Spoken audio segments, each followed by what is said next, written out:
Welcome. Welcome to, as I've been informed, this is the Vision Committee for Kansas City Council. And this evening we'll be talking to our Public Works Administrator, Leo. And he said he was going to make it quick. It's up to all of you. Now, you know, you are an engineer, and that doesn't, those two things don't work together, do they? Sometimes. So I'd like to go ahead and start. Should we start with Leo, or go ahead? Actually, we'll have Cindy call the roll. Okay, Cindy, I'm sorry. It's been a while. Go ahead, Cindy, call the roll, please. Councilmember Dennehy? He's on mute. He's on mute. Hey! Got it, I'm here. Councilmember Maloney? Here. Councilmember Schmischer? Here. Councilmember Stein? Here. Councilmember Tracy? Here. Councilmember Worthington? Here. Mayor Pro Tem Hamrick? Here. Mayor Troutman? Here. Okay. Would you like to go ahead and introduce everything? Go ahead. We'll go ahead and start us off a little bit with a little bit of history. Back in around 2015 or so, the city conducted a Highway 50 corridor plan, and there were several action steps that came out of that corridor plan. One of those action steps was to do access control along the highway. And previously, it was 2018 or so, the city and CDOT conducted an east access control plan, which went from 15th Street east to just past the Abbey.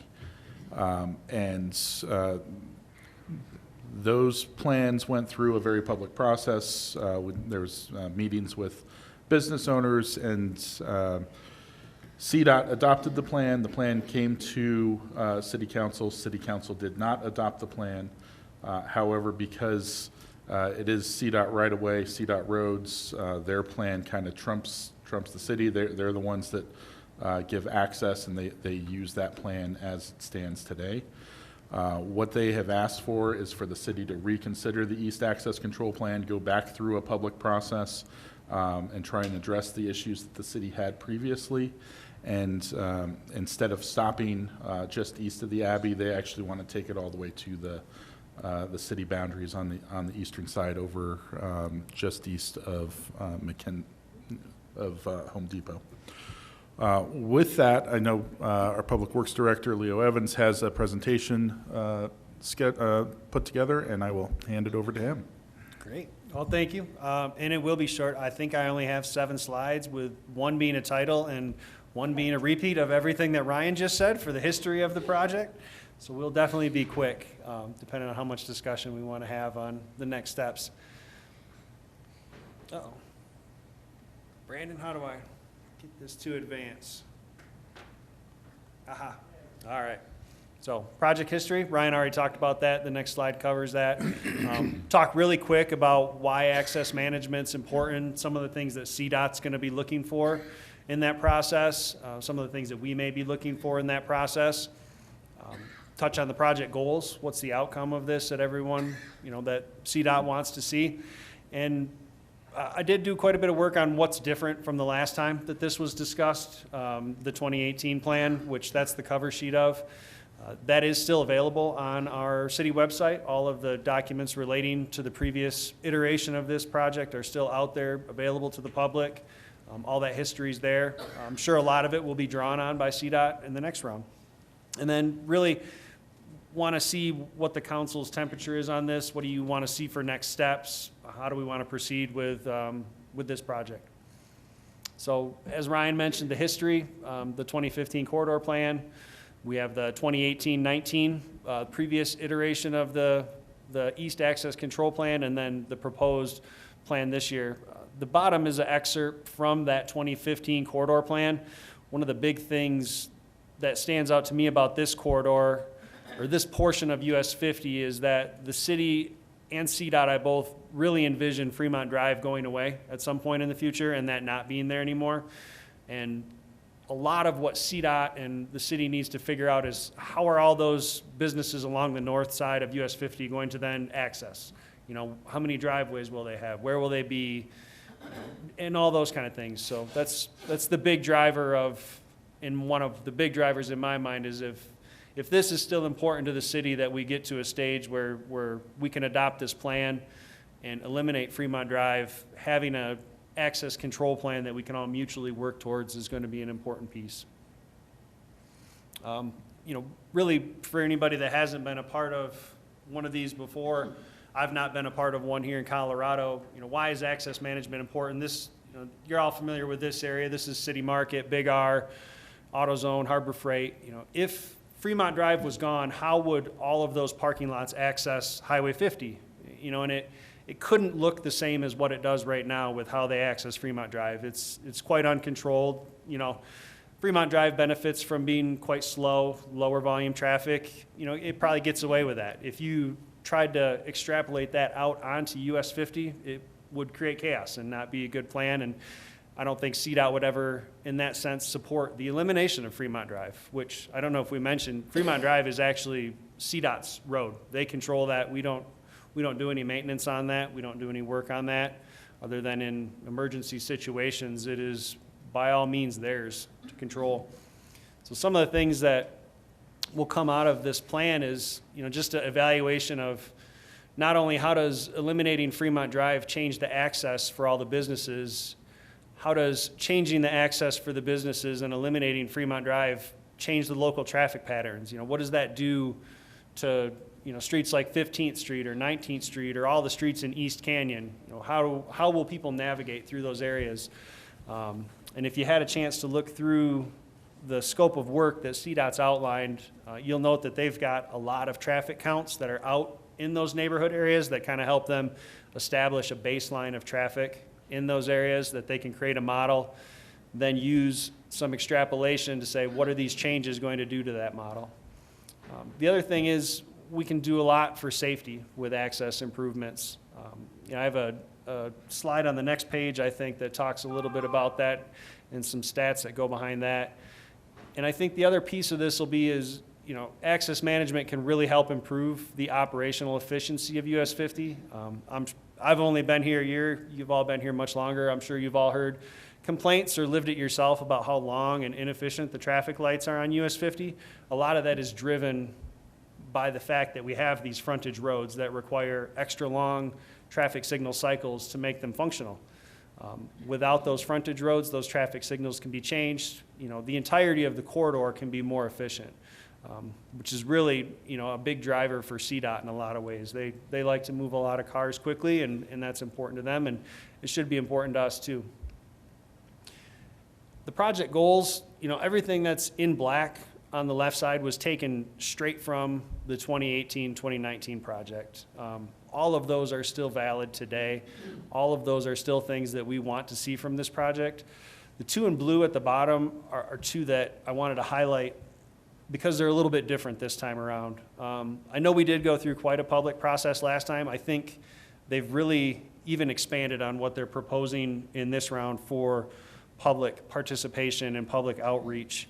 I think it may be highlighted later, but I'll cover it just in case. They have 8 monthly meetings proposed throughout the duration of this project that'll be hosted right here, publicly noticed, open to anyone in the public to come and participate at any time. The consultant that they have on board will come, give updates on the project, talk about what's been completed, what's coming up. We have 2 public open house planned, one to present kind of a preliminary plan, take feedback, and then a second to come and present a final version of that plan or a revised version of that plan. They have 2 separate instances of one-on-one stakeholder meetings planned, which will be scheduled essentially with anyone along that corridor that would like to have one. I believe they have it called out for 2 days, 2 entire days dedicated after each of the open houses to schedule those and take input. And then lastly, they'll have 2 instances where they'll be here in front of this council, once at a work session, non-voting meeting, and once to hopefully adopt a final plan. So it's quite a detailed public involvement plan, and I want to make sure we highlight that as something that's a little different than last time. The other piece is we've asked for, and they've included a little bit more safety analysis in this go-around. The map you see there on the right is something that's been developed by the city through our multimodal master plan project. It maps out every reportable traffic accident in the city from 2017 to 2021. So a 5-year period of every traffic crash in the city. And, you know, it's probably kind of hard to see, but we'll get this up later. And if anybody else would like the link, I'm happy to share it. You know, you'll notice US 50 is certainly the most heavily accident corridor in the city. The other thing that struck out to me from the data, if you filter it down to just the fatal traffic accidents during that period, there's been 5 fatal traffic accidents in the city from 2017 to 2021. 4 of those accidents occurred on US 50 in this corridor that the study will take place. So you know, it could be an anomaly, but it's hard to argue the fact that there's been 4 fatalities in that area in this that we could maybe help correct and drive that down in the future. The last thing I'll say about safety, a lot of the big federal grant programs that could help potentially pay for a big project in this corridor are driven by safety improvements.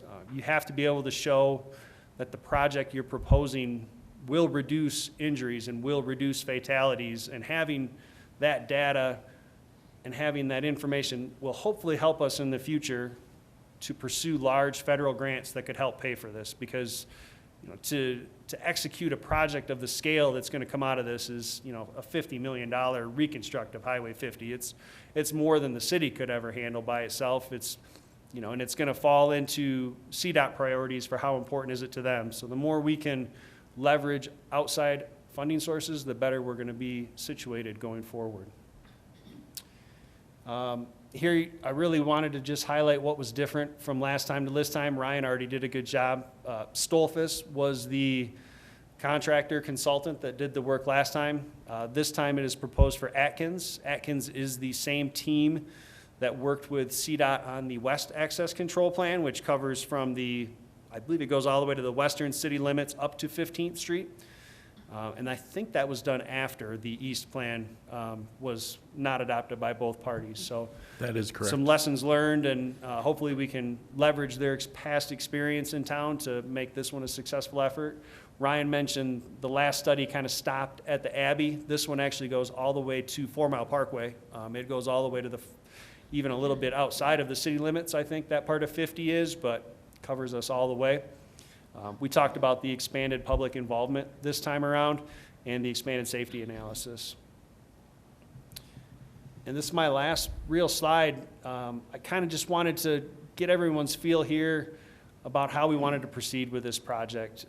This is a CDOT funded project. They are paying the entire cost of this. I think the total was around $200,000 for this effort. That was listed in that their scope of work plan. They do plan to start some work the week of the 22nd, which is essentially just doing their data collection for traffic counts and things like that. So that is coming up on the horizon. But really, I guess what I wanted the group here to discuss and hear from everyone is how we want to proceed. You know, it's a CDOT-led effort, but it's certainly going to be something that's time-consuming and a high effort for city staff and for you all. We do feel it's important. We wouldn't bring it here if we didn't feel it was an important project that accomplishes a lot of goals that the city's had and still has in place. We wanted to see what kind of presuming we do want to proceed with this, we want to see what type of participants we want to have. You know, which staff members want to be key, which elected officials may want to participate. Do we want to have, you know, dedicated citizens or business representatives that help, you know, kind of focus that effort and can attend those 8 monthly meetings and stay up to date on the project and the things that are happening and you know, be a conduit for communication both ways on this project as we develop it.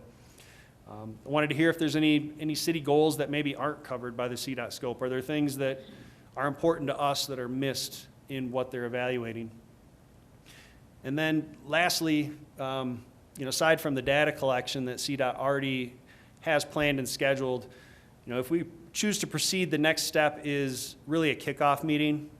CDOT's consultant Atkins would come in, would host a kickoff meeting. They would explain in much more detail all the things they plan to collect, what their timeline is, who's going to be their lead staff, things like that. And we would have a pretty good say in when we would want to host that timeline and when we want to have that meeting if we wanted to do so. And I'll take a break after that. 12 minutes. Emily, go And I ahead. wasn't sure, Mayor, if you wanted us to use our buttons in the committee meeting or not, whatever works better Well, for you. yeah, all right, let's use the buttons. Hand, wave. Okay. I'm old-fashioned, either way is fine. Yeah, I'm just going to jump right in here. A couple of things occur to me just to start with, and one is talking about public involvement. You almost envision, or I can almost envision having a group of people to the greatest extent possible representing all of the businesses that are going to be impacted by this. I assume primarily on that north side, on the Fremont Drive side. And so I would think we'd want to help put together an organizing effort to make sure they're looped in from the beginning in some organized way. But really my bigger question is, I can kind of imagine what some larger cities look like when they don't have an access road next to a highway, or they get rid of it or whatever. The traffic doesn't go away. The traffic is probably just going to increase because we have room for more business growth along that corridor. And so where does the traffic go? If you don't have Fremont Drive, where does it go? It gets pushed somewhere. And does that mean that the city in the long run takes on more of a burden of figuring that out, because it won't be a CDOT, I assume, won't be a CDOT new road. It'll be the city dealing with traffic pushed to other residential streets, maybe needing traffic lights someday or traffic circles or something, like a block or two or 2 or 3 blocks off of the highway. So I'm just trying to envision, what this might look like without Fremont Drive. There's that second whole question, of course, around business access, but just where does traffic go? So I'd love to hear some more on that. Yeah, and I didn't include it in the slide. I think it was included in the agenda, the contract that CDOT has in their scope of work. They're doing traffic counts, half a mile outside of US 50 to help establish what those baselines are. And then they do counts at some of the bigger businesses to see how many people come to that business a day or that particular driveway. And if Fremont Drive is gone, how are they going to get there? So they will do all that work to, remodel the entire area and give you a prediction of what it could conceivably look like in the future without Fremont Drive and where they believe all that traffic will redirect. It is a science, but it's also somewhat speculative. People will sometimes do what people do and find an easier way that we may not have thought of. But it is something that is included with this project to develop a predictive model of what the traffic redistribution would look like without Fremont Drive. Yeah, I just think from the city side of this, that we just need to keep in mind that it's more than just access to businesses. It's clearly that's a key issue.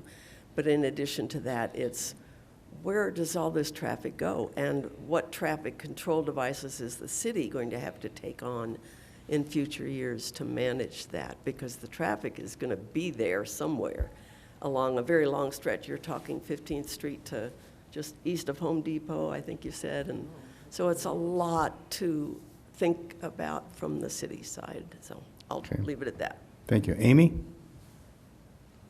Are you there, or are you signifying you're supposed to be there? There you go. Hi, Amy. Oh, I'm here. I have questions. I'm happy to ask them now, if that would be helpful. Sure. Awesome. So I'm curious as to how the city was involved in the CDOT's draft scope of work for the consultant. CDOT prepared it and offered us a chance to comment on it. And we did comment on a few things that we were aware of. I commented on the safety instances and made sure, I believe we expanded the footprint of the local traffic collection, and the modeling of that was something, having not been part of the first one, is something I envisioned the residents of East Canyon having a particular concern of how the traffic is redistributed there. There's not a lot of great east-west connections through the area, and conceivably, if you have to send more people east-west in that area, you're going to put more people on all of those north-south streets. But that was the extent of it. Okay. I think I was struck in particular by 2 things within kind of their vision as to how they would manage the public process.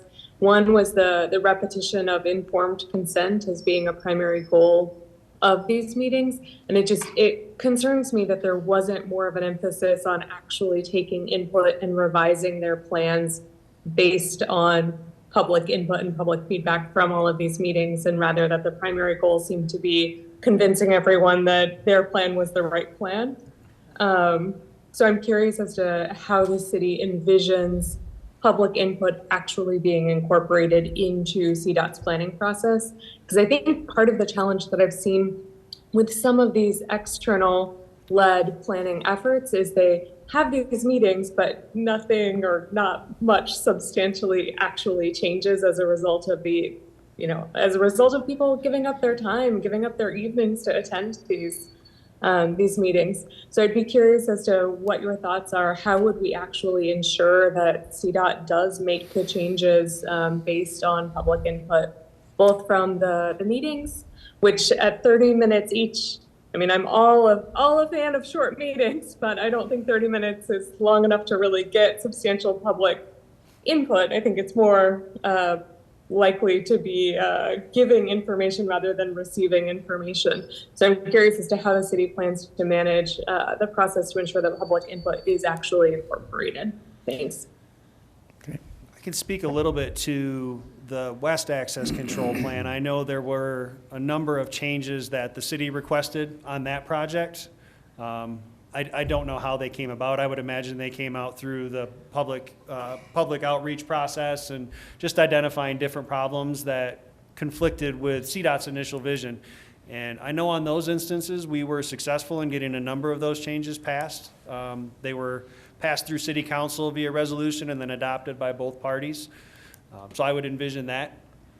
I don't know that CDOT is totally obstructive or not willing to accept criticism and feedback. I think there's a history that they have taken some of that. I did catch the same informed consent reference several times, and that was a little strange language to me, but I do know there is some history of them being open to those ideas and changes. Ultimately, we have to choose whether or not to adopt the plan as well. So it is still our choice. CDOT does have control of this. They issue the access permit. So if they adopt the plan, anyone that needs an access permit from CDOT is going to abide by that plan because that's what CDOT will force. They would like for us to be on the same page with them so that we're both mutually looking at these projects in the same way and presenting these outcomes so that we have the same goal in mind. There's a benefit to them to not have the city telling a representative one thing and CDOT telling them something else. So I do think they want to reach that goal, that we're both in a place that we're comfortable with this plan, and I think there's history of it. But yeah, I guess that's where I'll end it. I think one of the ways to ensure that we get there would be to have dedicated staff members and probably an elected official or two involved kind of consistently throughout the entire process to make sure that we are very well informed as to what the specific public concerns are, and then can advocate kind of in the ongoing meetings with CDOT as to what some of those changes might be. I love the one-on-ones and the time set aside to ensure that any entity that that needs to have that kind of more engaged dialogue would have that opportunity with the CDOT consultant. And I would just think we would want to ensure that we have representation there as well, to ensure that anything that comes up out of that is followed up on and is incorporated into the plan as appropriate. Because I think oftentimes there are nuanced references and nuanced challenges that may come up that somebody who isn't from our particular area may not necessarily understand the full ramifications of. Thanks so much. Okay, John. Oh, sorry, one last thought. I also think it would be fantastic to have to the extent possible, to have a dedicated group of citizens who are particularly concerned or particularly impacted by this particular area to be able to follow it all the way through if they would so choose. I don't know whether we actually need to establish that, or if, given that everything will be publicly noticed and publicly available, if they can just come and go as they choose. Thanks. Okay. John. Thank you, Mr. Mayor. A couple of points. On your second slide, I think it was, the project goals was, the first bullet was safe, efficient, and what was the third word? I go back and look. Oh, I can't.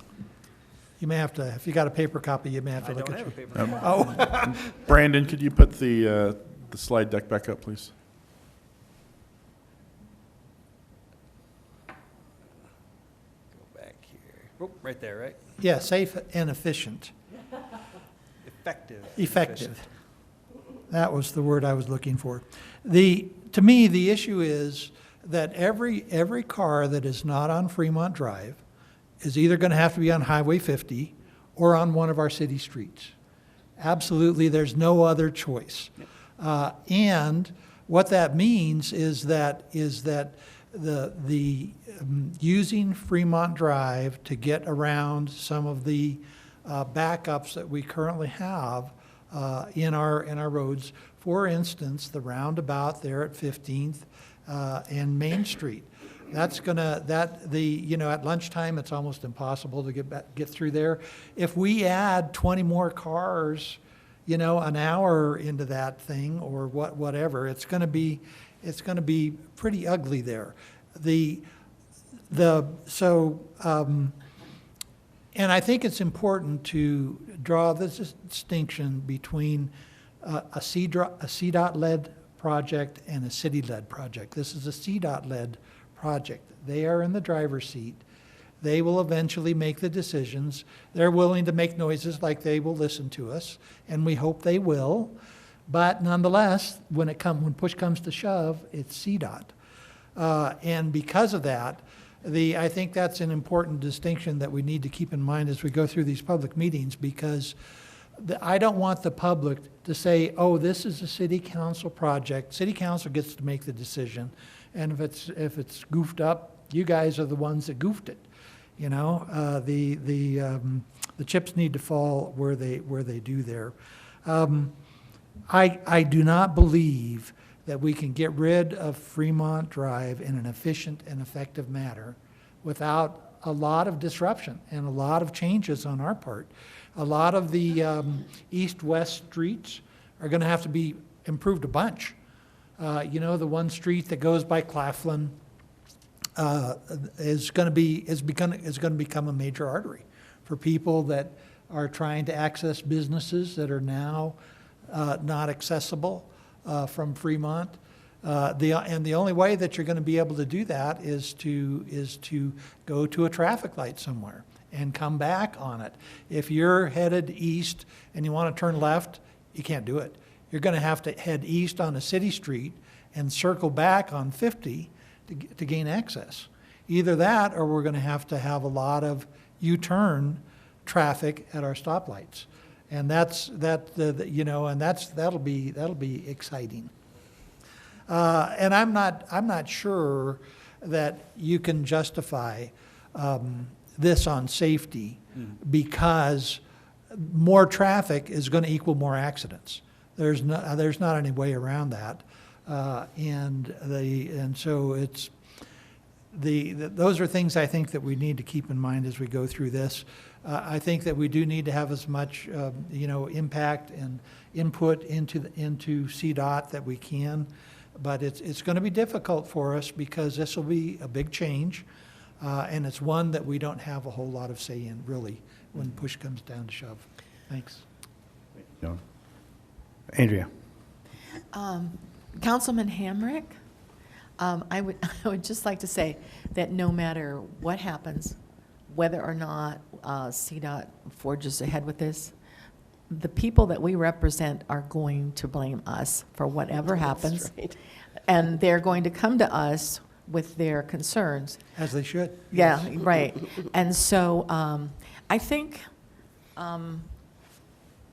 since CDOT seems to be pushing this doesn't come from us, and they're the ones that stuck us with the access road to begin with, correct?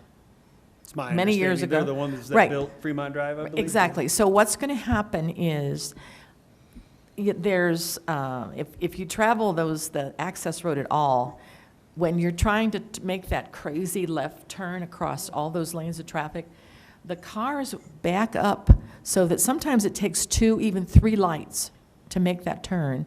So that's a lot of traffic. And what they're going to do is there's going to be extra space.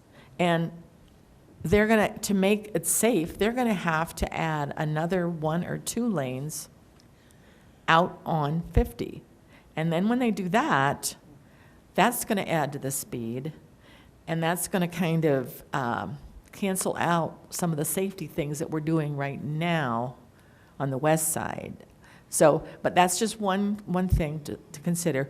Another thing is, I think that we need to push back hard against CDOT, that if they're going to push this on us, they need to help us get some public transportation. That would alleviate a little bit of that, I think. Some of that, you know, if people could get to that shopping center and get, because that's the only place you can really get groceries, that area right there. Maybe, I mean, because they're in a position, they run transit all over the state. They're in the driver's seat. So maybe we could use kind of leverage. It's not that they really, I don't know that it's easy to leverage anything against them, but I think it'd be nice to just kind of bring it up and say, well, if you're going to do this and bring all this extra traffic on our side streets, can you help us out with public transit? Oops, Emily? In a way, I think I may be repetitive, and I don't intend to be, but I keep trying to picture what this looks like. One thing I envision is, well, you know, what if the CDOT just abandons Fremont Drive and says, hey, congratulations, city, it's now yours.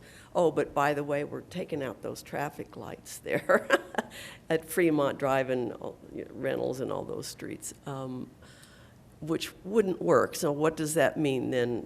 What I've seen happen in other cities, when you get into these really congested areas, it pushes that need again for traffic lights. If you don't have the traffic lights at Fremont Drive, they have to be back a block or so from the highway. And so then what does that look like? It doesn't make anything more efficient and more effective. It just moves the spot of congestion back into the residential area. So I just think we need to, I don't know what the answer is, but I think we need to really think through the impact on the city of what this will look like, no matter what the ultimate plan is. Thank you, Emily. Jerry? Well, one of us has to take the opposite side right here. So I would hope that CDOT are the professionals and they have this stuff figured out. I think just talking about taking away 6-way stoplights will move traffic through town. I don't know going east to west if we'll get a bottleneck at 9th Street, but you know, we can't do much about that. There's not enough space. I just would hope that they take all these things that we're talking about into consideration and would have a plan for that. And I think that's why we'll have plenty of public meetings to go over that plan. I don't think they'll do this and try to hurt property owners or create a less safe corridor through Highway 50. So, Leo, to answer your question, I would support at least moving forward with the conversations on this. Mr. Hamrick? The city administrator. Was that, oh, I'm sorry. Jump in there. That's all right. John Ryan. John Ryan. You know, a lot of this discussion happened when we did the original East Access Control Plan. You know, I think that's why there's more emphasis put on what's the traffic model going to do to those neighborhoods. You know, to Councilman or Mayor Pro Tem Hamrick's point, you know, the plan did call for a lot of U-turns and things like that. So I think those are probably some of those areas of opportunity where we can revisit those types of things, because those are currently in the CDOT model now. So if those are things that we have concerns about, this is an opportunity to try and get those changed. Yes, now. Is it you, John? Yes, thank Okay. you, Mr. Mayor. The other thing that I would, and hopefully not being too repetitive, but if the car's not driving on Fremont Drive, it's either, if the cars, some of them are going to be on Highway 50, some of them are going to be on our city streets. And I think that I'm not sure that CDOT has impact funds available, but we should never let that subject be far from their consciousness, because there will be a big impact to our city streets. Anyone else? Mr. Mayor? Yes, Leo. Couple of things that kind of came up at listening to your discussion that I don't think I touched on. The last East Access Plan also proposed a number of changes to the public accesses. You know, you talked about 15th Street being congested. I believe the last plan, you know, proposed a vision where that street that kind of it's not really a street, but the alley that comes in front of City Market be dedicated as a public street, and there be another access point that's a public street onto US 50. I think it kind of envisioned the same thing on the south side where Rainbow Drive goes through there. There's a number of streets in North Canyon that don't currently come out and intersect all the way to US 50. They stop at Fremont Drive, making those connections. So there's a number of other things that can help distribute some of that extra traffic as well. And I think the model will help tell us some of those issues. And if the model indicates that there's going to be problems on a local street, I do definitely think that's good evidence for us to say CDOT needs to help us find a solution to resolve that. You know, you can't create a problem that you're acknowledging you're creating without helping find a solution for that. Thank you. Amy? Amy? Going once? Oh, okay. I don't have anything in particular to add. I echo a lot of my fellow city council members' points and perspectives. I think it's worth likely having the conversation. If there are ways to improve it, I think that it's worth exploring them. I just want to make sure that we are not putting ourselves into a similar position that we did last time by not really taking into account all of the public input and not fully considering the ramifications to the city budget and to the city streets were something like this to be put into place. Thanks. Anyone else? Yes, go ahead, Jerry. Thank you, Mr. Mayor. Maybe Leo's not the right one. Ryan, the old plans, and I was looking at some of the diagrams on the website, but wasn't there streetscape and landscape and lighting improvements involved in this? Or was that a separate something? So that's probably the Highway 50 corridor plan that you're thinking of. This is just to designate access points. So Okay. anything else would be a different project. So two separate items? Yep. Okay, thanks. Anyone else? Mayor Trotman, apologies. I did have one other additional point.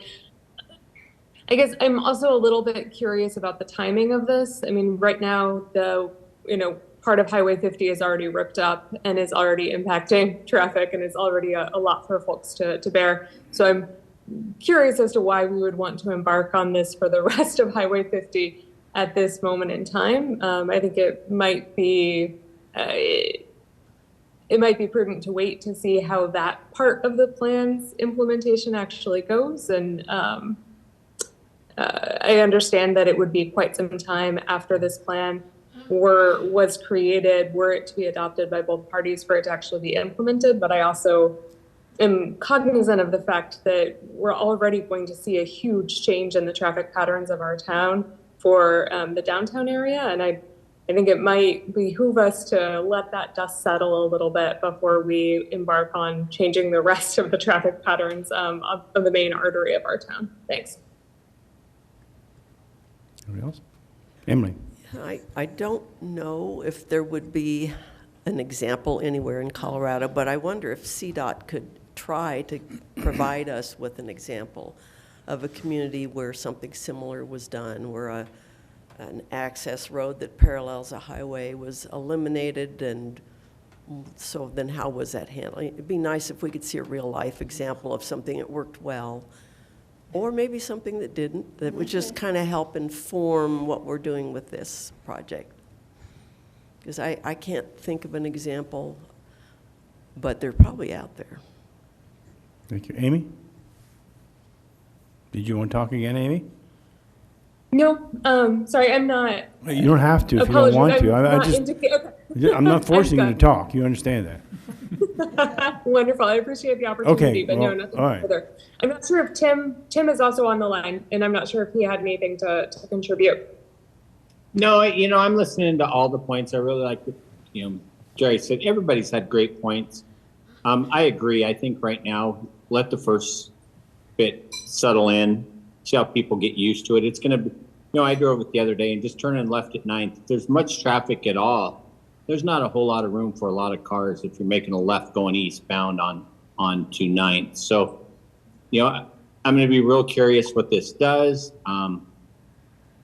I do think we need better access for our businesses on the east end of town. I think they have terrible access to get to them. I think that is one thing that was poorly constructed in the beginning. I wasn't here then, but it is a poor construction for our businesses. So I think the project probably will move forward, probably needs to move forward, but I think we need to be very slow and really listen to CDOT and talk with them and see what they have to say to us as well. Thank you, Tim. Anyone else? So, yes, Kathy. I kind of echo what Tim was just saying. I've been listening. I was not involved in any of the previous or anything that way, but in my mind, I spent a whole, my initial reaction is, oh, Lord, please come up with something, but I'm not sure how it's going to be done, obviously. I do think we do have to listen, and we do have to kind of go forward, and we've obviously brought up all the pitfalls already, but we haven't necessarily addressed if there are positives, what are those positives, and how they can be addressed. My mind goes back to my 3 years doing time in Texas, and with, of course, the loop system and all of those, that's wishful thinking. We're not going to get to that. We have no opportunity, we don't have the money, but we want to at least try and do something that gives, that old adage of the win-win, and I'm not sure it's there, but I think we do have to listen, and hopefully that they listen back to us too. Okay. Thank you. Thank you. Kathy, I'd like to go back, and she meant working there, not doing time there. This, No, just, she meant. remember, this is a prison town. Anyway, so, anybody else? I just have to comment. I know from driving in Texas a lot in recent years that they have an interesting concept, at least in some of their cities, maybe many, and that is access roads on both sides of highways, and they're one-way access roads. I don't like them, but it's very contrary to what CDOT's trying to do here, getting rid of an access road. I mean, they use them heavily there. You just drive in any, Amarillo or a number of other places, and you like them or not, I think they function. So something to keep in mind. Anybody else? I got to add, I had the deciding vote. That's the only time that the 4 years I was mayor, I had an opportunity to vote. I voted no. I would vote again no. I think this is gargantuan. I think also what they attempted to do was take and run the traffic back to Franklin and areas. I had terrible response from people. I'm out in the public a lot. I sell houses. And they did not like it, period. And CDOT was inflexible. That, by God, was their plan. And I objected to that. This is a town I love. And I'm not going to let that happen again. They better understand that. And I know they lifted their snowplows when they went through town. That's how mad they were. That's a fact. I will vote against it again if I get an opportunity. There's a simpler way of doing this. The same traffic's going to be there. As they said, it's just going to be shoved back to a residential area. They don't want the responsibility of Fremont Drive. That area of this town is one of the highest volume retail sales, and that's what we live on. Do you know how many, it's going to take over a year of disruption to do that. We're not going to be getting a lot of that. So I would vote against it again. I haven't seen the plan, but, and as far as expert, it's, that's the five, sorry about that. Would have happened anyway. I just don't, and again, it's, you hire the experts, they're going to tell you what you want to hear. That's my opinion. Sorry. Okay. Anybody else? What do we do from here? They're going to do the plan. So do we want to look at it or what? Yes. Jerry? Well, let's just be cooperative and hear them out. Let's be, like John said, they're going to do it whether we like it or not, eventually, someday. But let's try to look at, okay, I get what you're saying, but are there opportunities where then those frontage businesses along Highway 50 become more valuable, more stuff starts happening because there's better access to those commercial properties. So these are the things that we can't really see right now, but we should at least hear them out and look at the plan. Okay. Anyone else? So, Okay. Mr. Mayor, just, Mayor just, Trump. Yes. Go ahead, John, sorry. go ahead, go ahead. I was just going to ask Administrator Stevens or Public Works Director Evans, what would CDOT do if we said, no, we're not interested in cooperating? I think if they are going to go ahead and have these meetings and kind of come up with a new plan, I think we absolutely should cooperate. We should take every opportunity to try to influence it for the good of our town and our constituents. However, I am curious if they have a lot of other irons in the fire, and if we said, no, we're not interested in this, would they drop it and just postpone for another few years, or what does that route actually look like in reality? Thanks. I don't know that I have a good answer for you. I mean, they've allocated funding. I would say if we were not amenable to participating, if we were not going to host meetings, if we were not going to host their open houses, I would say they'd have a very hard time pulling this project off and developing a plan without us. And they'd probably have a better spot to spend their $200,000. Thanks, that's helpful.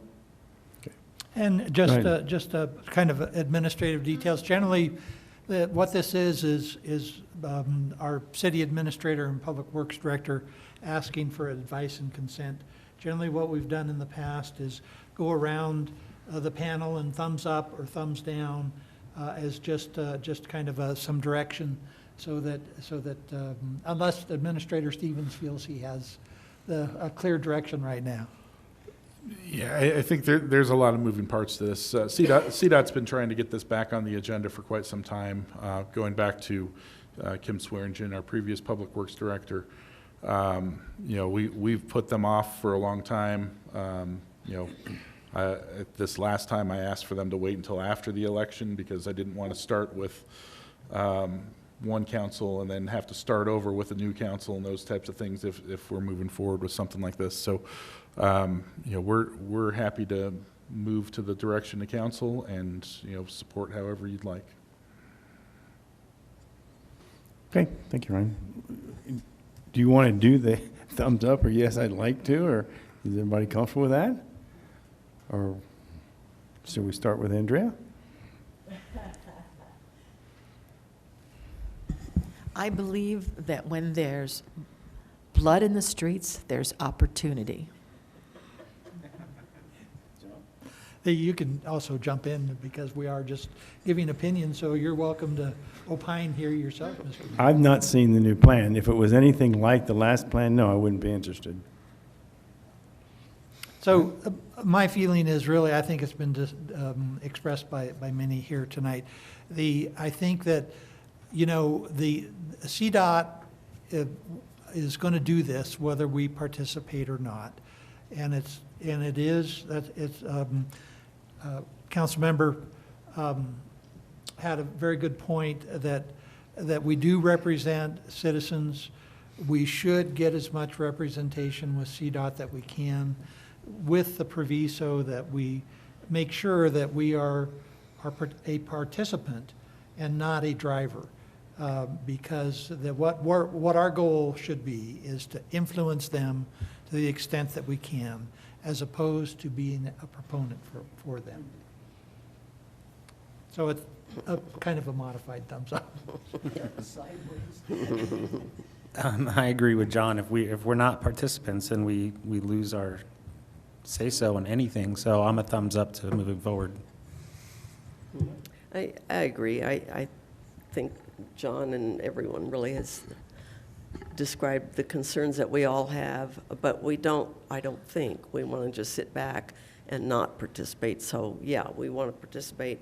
I think we want to have a really strong voice at every point in the process, and also make sure the community is part of that.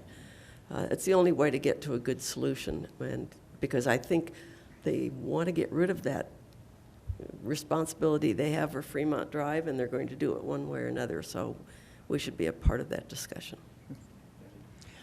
I agree. I did like the idea that Amy pointed out, is the fact is, let some of the rest of the West End settle a little bit and let us start using it before we start adding another coal to the fire, so to speak. But I do think we do need to be at the table, we do need to participate, we need to have as much influence as possible, and so yeah, it's a thumbs up. Okay. Amy? I agree with a lot of what my fellow council members have said. I think I would also add to that we should probably message quite strongly to CDOT that this is not a done deal. Like, we are willing to participate because we want to try to, ensure that we're representing our constituents and influencing the plan as much as possible. But like, it sounds like it's an uphill battle for most of us to get to yes.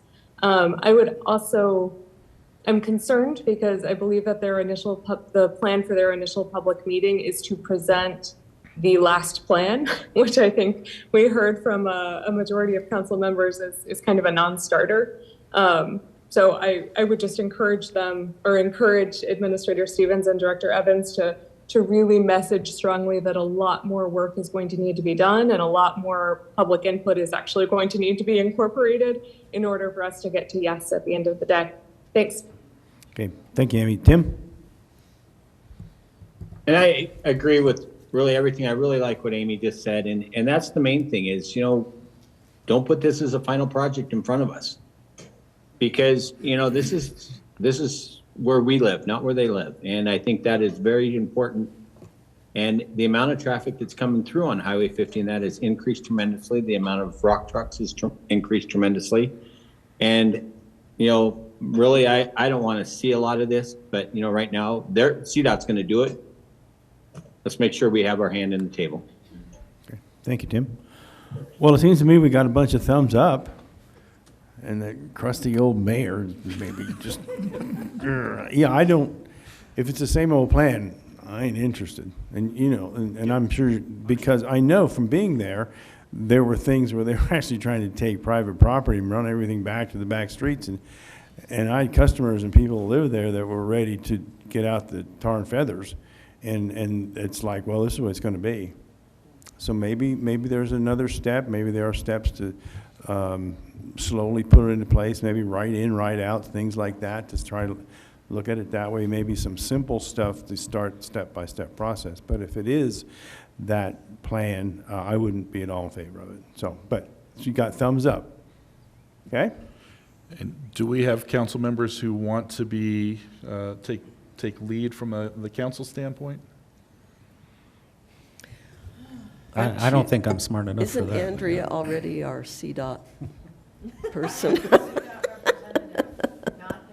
I don't want to force that on you, but I just don't want to let that go by. I have spent a lot of time in transit meetings, the CDOT transit, and I think that if we. Sorry, Andrea, do you mind putting on your mic?